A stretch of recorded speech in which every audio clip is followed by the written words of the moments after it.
എല്ലാവർക്കും നമസ്കാരം. ഒന്ന് സങ്കൽപ്പിച്ചു നോക്കൂ, നിങ്ങളിപ്പോൾ ചെയ്യുന്ന ജോലി, ഒരുപക്ഷെ നിങ്ങൾ ഒരുപാട് ഇഷ്ടപ്പെടുന്ന ആ ജോലി ഏതാനും വർഷങ്ങൾക്കുള്ളിൽ ഈ ലോകത്ത് നിന്ന് തന്നെ ഇല്ലാതായി പോകുമെന്ന് പറഞ്ഞാൽ നിങ്ങൾ വിശ്വസിക്കുമോ? ഇത് വെറുതെ ഒരു പേടിപ്പിക്കലല്ല. കാർഷിക വ്യാവസായിക വിപ്ലവങ്ങളെയൊക്കെ എത്രയോ പിന്നിലാക്കുന്ന ഒരു ഭ്രാന്തൻ വേഗതയിൽ നമ്മുടെ ലോകത്തെ മാറ്റിമറിക്കാൻ പോകുന്ന ഒരു ടെക്നോളജിയെക്കുറിച്ചാണ് നമ്മളിന്ന് സംസാരിക്കുന്നത്: ആർട്ടിഫിഷ്യൽ ഇൻ്റലിജൻസ്. പക്ഷേ ഇത്തവണത്തെ മാറ്റത്തിന് ഒരു പ്രത്യേകതയുണ്ട്. അതിൻ്റെ വേഗത നമുക്ക് ഊഹിക്കാൻ പോലും പറ്റുന്നതിനും അപ്പുറത്തായിരിക്കും. ഈ ഞെട്ടിക്കുന്ന പ്രവചനം വരുന്നത് അവിടുന്ന് ഇവിടുന്ന് ഒന്നുമല്ല. AI സുരക്ഷാ രംഗത്തെ ഏറ്റവും പ്രമുഖനായ 100-ലധികം ഗവേഷണ പ്രബന്ധങ്ങൾ പ്രസിദ്ധീകരിച്ചിട്ടുള്ള ഡോക്ടർ റോമൻ യാംപോൾസ്കിയിൽ നിന്നാണ്. ലൂയിസ്വിൽ യൂണിവേഴ്സിറ്റിയിലെ ഒരു കമ്പ്യൂട്ടർ സയന്റിസ്റ്റാണ് അദ്ദേഹം. അതുകൊണ്ട് തന്നെ ഇത് വെറുമൊരു ഭാവനയല്ല, മറിച്ച് വളരെ ഗൗരവമുള്ള ഒരു മുന്നറിയിപ്പാണ്. ഒന്ന് ആലോചിച്ച് നോക്കൂ, 99%. ഇത് ഏതെങ്കിലും ഒരു ഇൻഡസ്ട്രിയിലെയോ ഒരു രാജ്യത്തെയോ കണക്കല്ല. ലോകത്തുള്ള നമുക്കറിയാവുന്ന ഏതാണ്ട് എല്ലാ ജോലികളുടെയും കാര്യമാണ് ഈ പറയുന്നത്. ഡോക്ടർ യാംപോൾസ്കിയുടെ കണക്കുകൂട്ടൽ അനുസരിച്ച് ഈ ഒരു വിപ്ലവം സംഭവിക്കാൻ പോകുന്നത് മറ്റൊന്നുമല്ല 2027ഓടെയാണ്. അതായത് നമ്മുടെ കൺമുന്നിൽ വെച്ച് തന്നെ. ഇതിൻ്റെ ഒരു ഭീകരത ശരിക്കും മനസ്സിലാവണമെങ്കിൽ നമുക്കിതൊന്ന് താരതമ്യം ചെയ്യാം. സാധാരണഗതിയിൽ ഒരു രാജ്യത്ത് ഒരു 10% തൊഴിലില്ലായ്മ വന്നാൽ പോലും അത് വലിയൊരു സാമ്പത്തിക പ്രതിസന്ധിയായിട്ടാണ് കണക്കാക്കുന്നത്. രാജ്യം തന്നെ തകർന്നു പോയേക്കാം. അങ്ങനെയുള്ളപ്പോൾ 99% ജോലികൾ ഒന്നുമില്ലാതായാലോ? അതൊരു സാമ്പത്തിക പ്രതിസന്ധി എന്നൊന്നും പറയാൻ പറ്റില്ല.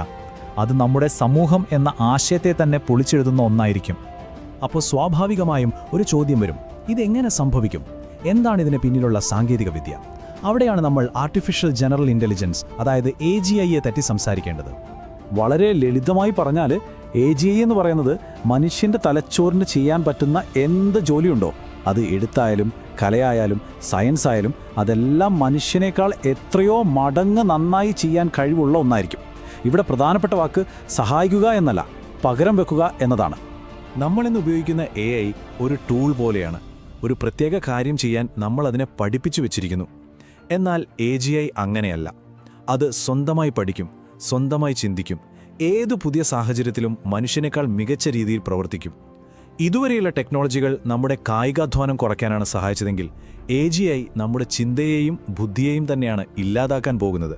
ശരി, അപ്പോൾ ഈ മാറ്റം എങ്ങനെയായിരിക്കും നമ്മുടെ സമൂഹത്തെ ബാധിക്കാൻ പോകുന്നത്? ഏതൊക്കെ ജോലികളായിരിക്കും ഈ ലിസ്റ്റിൽ ആദ്യം വരുന്നത്? നമുക്കൊന്ന് നോക്കാം.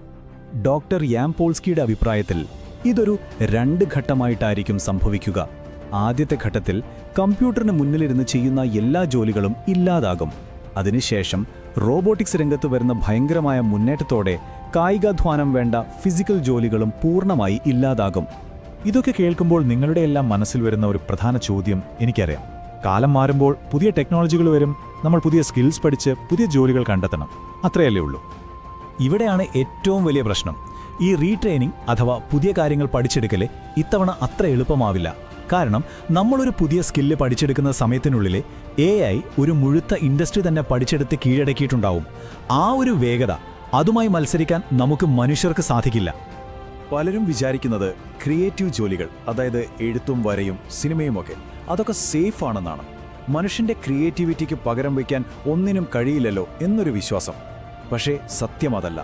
ലോകത്തുള്ള എല്ലാ സിനിമയും പാട്ടും പുസ്തകവും നിമിഷനേരം കൊണ്ട് അനലൈസ് ചെയ്ത് അതിനേക്കാളും മികച്ചതുണ്ടാക്കാൻ AIക്ക് കഴിഞ്ഞേക്കും. അപ്പോൾ എല്ലാം തീർന്നോ? ഒരൊറ്റ ജോലിയും ബാക്കിയുണ്ടാവില്ലേ? ഒരു പ്രതീക്ഷയ്ക്കും വകയല്ലേ? ഡോക്ടർ യാംപോൾസ്കിയുടെ അഭിപ്രായത്തിൽ ഒരു പക്ഷേ മാത്രം മനുഷ്യന്റെ ഒരു ടച്ച് ആവശ്യമുള്ള വളരെ ചുരുക്കം ചില റോളുകൾ മാത്രം അതിജീവിച്ചേക്കാം. അവ ഏതൊക്കെയാണെന്ന് നോക്കാം. 5 റോളുകളാണ് അതിജീവിക്കാൻ സാധ്യതയുള്ളത്. 1. അതിസമ്പന്നർക്ക് വേണ്ടി മനുഷ്യർ ചെയ്യുന്ന പേഴ്സണൽ സർവീസുകൾ. അതൊരു സ്റ്റാറ്റസ് സിംബലായി മാറും. 2. സഹാനുഭൂതിയും വൈകാരികമായ അടുപ്പവും വേണ്ട തെറാപ്പി പോലുള്ള ജോലികൾ. 3. ഈ AI സിസ്റ്റങ്ങളെയൊക്കെ നിയന്ത്രിക്കുകയും മേൽനോട്ടം വഹിക്കുകയും ചെയ്യുന്ന കുറച്ചുപേർ. 4. AIയും സാധാരണക്കാരും തമ്മിലുള്ള ഇടനിലക്കാർ.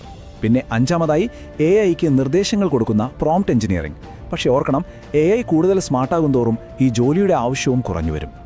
ഇതെല്ലാം നമ്മളെ കൊണ്ടെത്തിക്കുന്നത് ഏറ്റവും പ്രധാനപ്പെട്ട ഒരു ചോദ്യത്തിലേക്കാണ്.